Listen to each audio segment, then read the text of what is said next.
Hello, everyone. Welcome to the Space Channel. Quantum mechanics explains the world at tiny scales, where every object is described by a wave function, a cloud of probabilities for its possible states. On this level, the world is inherently indeterminate.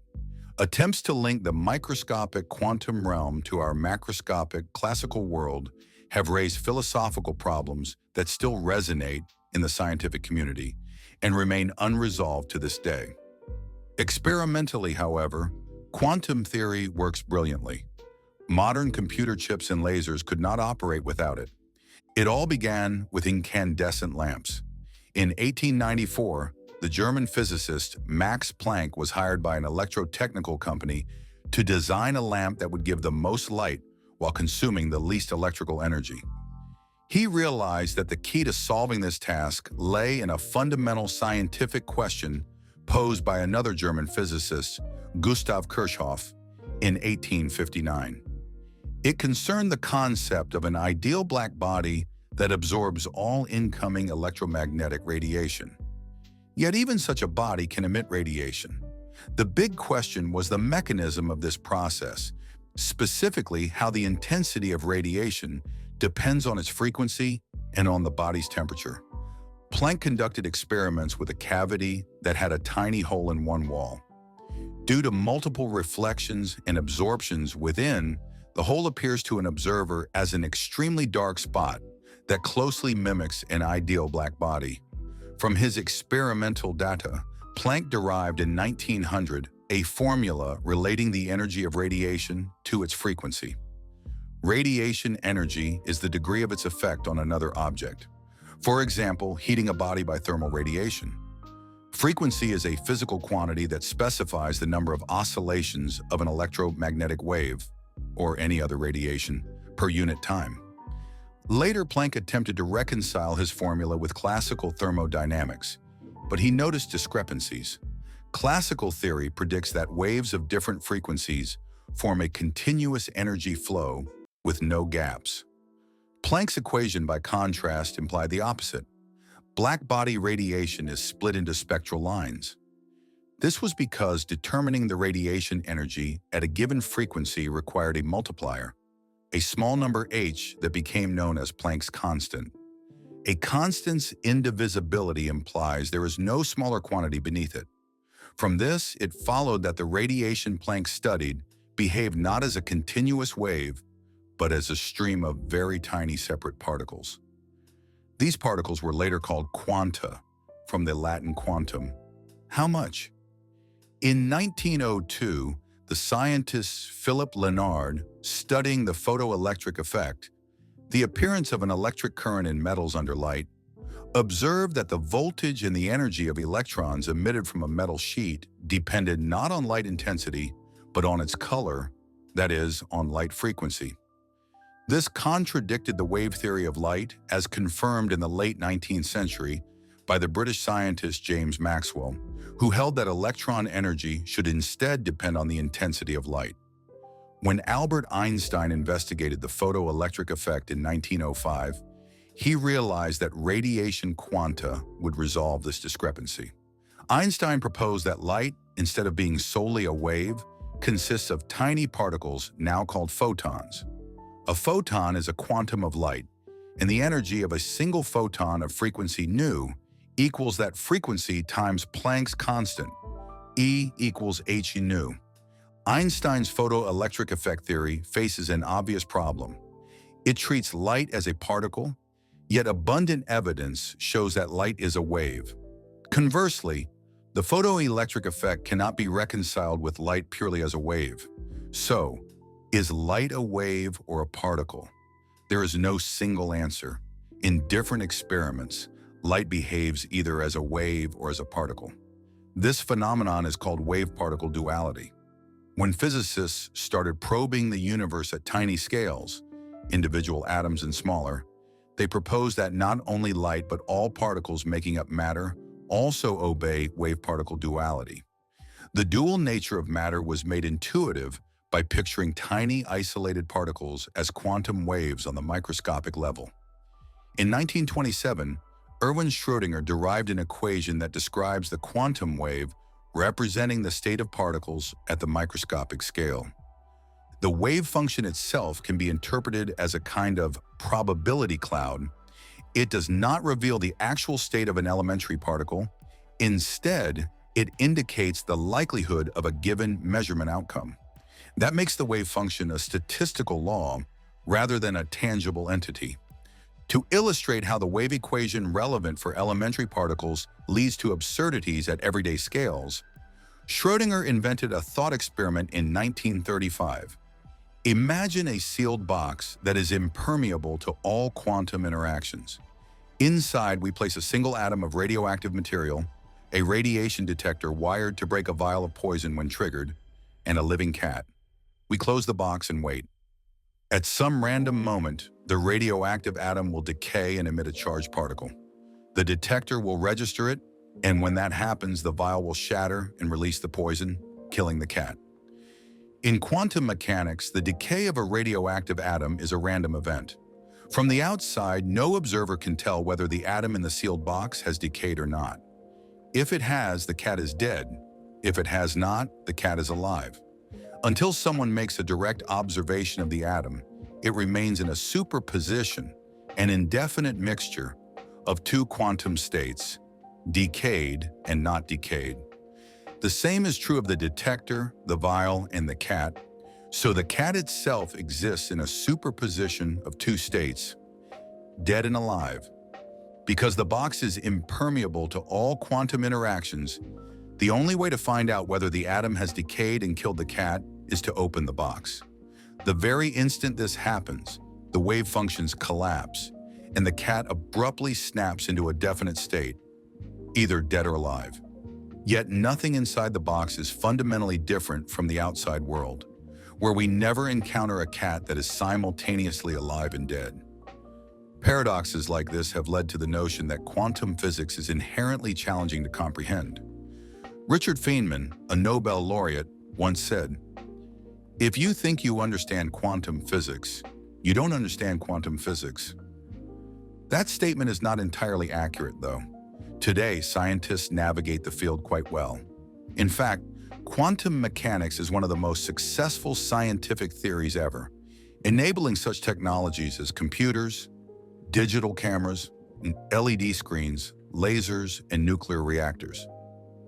Quantum physics is the branch of physics that describes the very most minor things in our universe: molecules, atoms, subatomic particles, and so on. And down there, things do not behave exactly as they do at the everyday scale. This is exciting because you and everything around you are built on quantum physics, and that is how the entire universe really works. We picture protons, neutrons, and electrons as particles, yet in quantum mechanics, they are described by waves.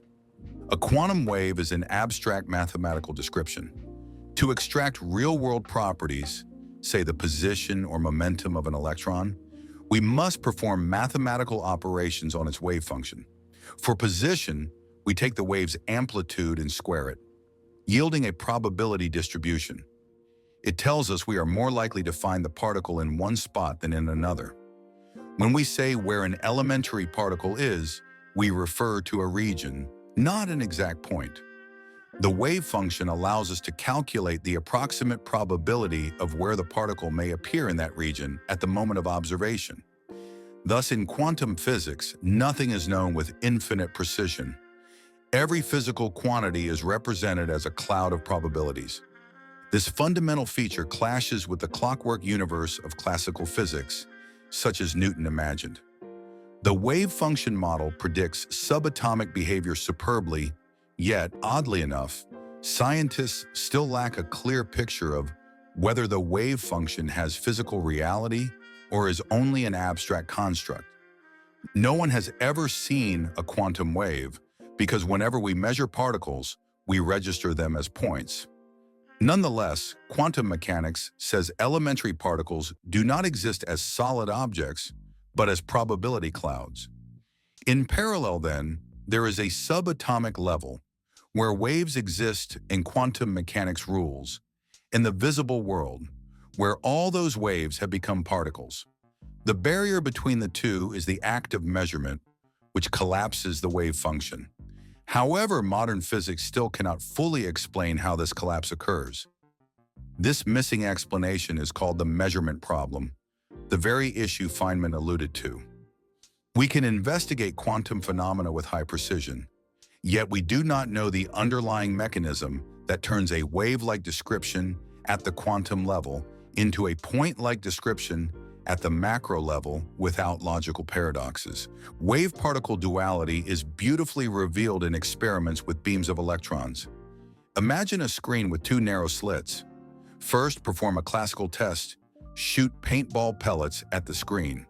On the wall behind, you will see two evenly colored stripes, the pellets that pass through the slits. Now run the quantum version, direct a stream of electrons through the same double slit. This time, instead of two neat bands, you get an entire pattern of bright and dark stripes, like ripples on water. That pattern is an interference pattern, which appears only when waves bend around obstacles. The idea is that electrons, behaving as waves, pass through both slits simultaneously. The waves from each slit then overlap on the wall. Where the waves reinforce one another, the probability of an electron revealing itself as a particle is high. Where they cancel, the probability is very low. In fact, the highest likelihood of spotting an electron as a particle is in the region between the slits. Over the course of the experiment, this probability distribution shifts downward along the wall, then upward, then down again, cyclically, a hallmark of an interference pattern. Thus, as electrons pass through the double-slit barrier, they follow that probability distribution. The interference pattern gradually builds up, as confirmed by observation, proving that electrons can act like waves in flight, yet still present themselves to an observer as particles with certain probabilities after emerging from the slits. The question is, what really happens to the electron wave when a measurement is performed? It appears that a diffuse wave suddenly becomes a localized particle. Yet, as noted above, quantum mechanics still offers no explanation of how the wave function collapses, and the puzzle applies to every particle that makes up the matter of the universe. Hence, the double-slit experiment has huge consequences for our model of reality, and its results were astonishing when first obtained. Physicists are still trying to understand them. Many interpretations of quantum mechanics have been invented in an effort to ground those results and to explain how reality actually works. Let us return to the wave function. The electron wave that produces the interference pattern is only one possibility.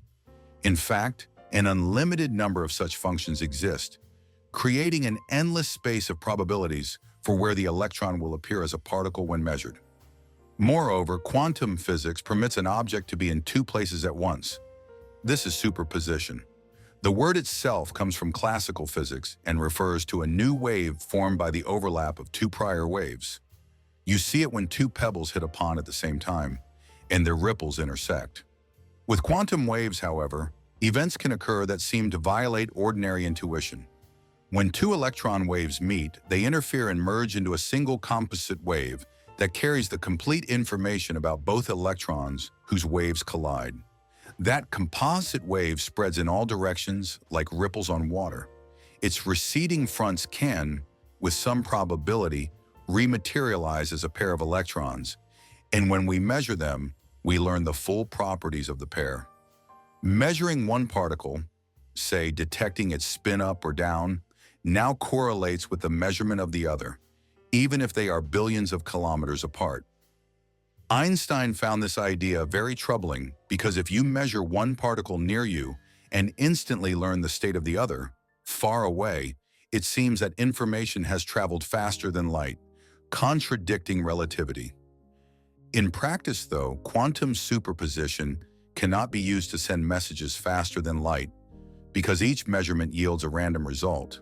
Still, the fact that outcomes for two distant particles are correlated means there is somehow a connection spanning the gap between them. This is the principle of non-locality. Another intriguing quantum phenomenon is quantum tunneling.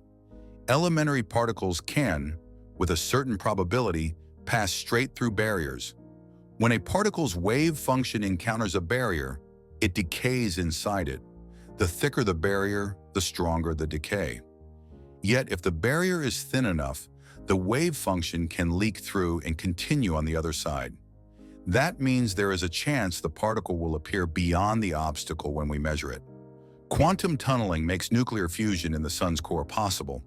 It lets like-charged protons overcome their mutual repulsion so that the strong nuclear force can bind them, initiating fusion. The reaction releases an enormous amount of energy, part of which becomes light and heat that reach Earth, drives photosynthesis in plants, and powers atmospheric circulation. A further key feature of quantum mechanics is the Heisenberg uncertainty principle. Like any wave, a quantum wave has an amplitude, the height of its peaks, and a wavelength, the distance between peaks. In quantum mechanics, the amplitude gives the probability of finding a particle at a point in space, while the wavelength corresponds to the particle's momentum. The uncertainty principle states that we cannot determine both quantities with equal precision. We may measure a particle's momentum very accurately or its position very accurately, but not both at the same time. If we improve the accuracy of one, the accuracy of the other worsens, and some uncertainty always remains.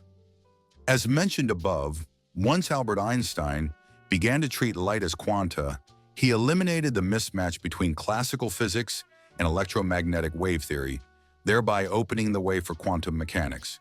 But how do quanta actually show up in experiments?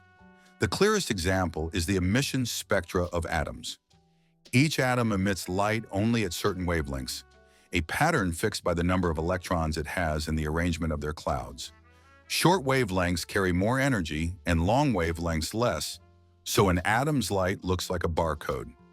Every electron emits an individual photon with a specific wavelength.